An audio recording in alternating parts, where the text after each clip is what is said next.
أصعب حاجة في الحياة إنك تدي كل اللي عندك عشان تنجح، تقرا وتدور وتصرف فلوس وتحقق إنجازات صغيرة وتقع وتقوم وتقوم وتقع ولسه ما وصلتش.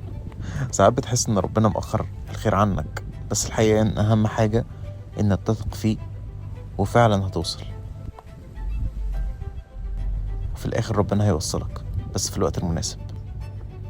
أهم حاجة إنك تستمتع بالتجربة، لأن مش مهم الوحش ولا الحلو اللي فيها، استمتع بالوحش قبل الحلو، لأن في الآخر هتتعلم أكتر مما كنت متخيل، وده في حد ذاته توفيق من ربنا ونجاح كبير أوي.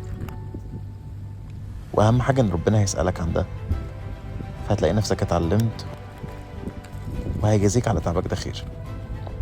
ودي كانت رحلتي مع الأبل إيفنت، مع إن الموضوع كان حماسي جدا إلا إن قابلت صعوبات كتير أوي.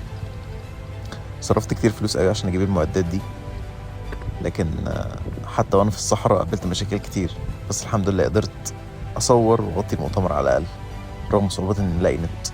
التجربة دي علمتني إن مفيش تعب بيروح عند ربنا، في الآخر هتقدر تخلص وهتتعب وهتوصل للحاجة اللي أنت عايز تعملها حتى لو كانت نسبيا مش كاملة. وده السبب الأخير، يا رب يعجبكم. ازيكم يا جماعة، عاملين ايه؟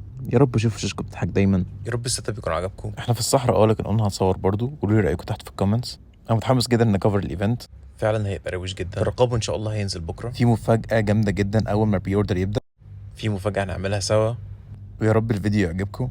بس كده، شكرا جدا انك شفتوا الفيديو لغاية دلوقتي، واشوفكم في الفيديو الجاي.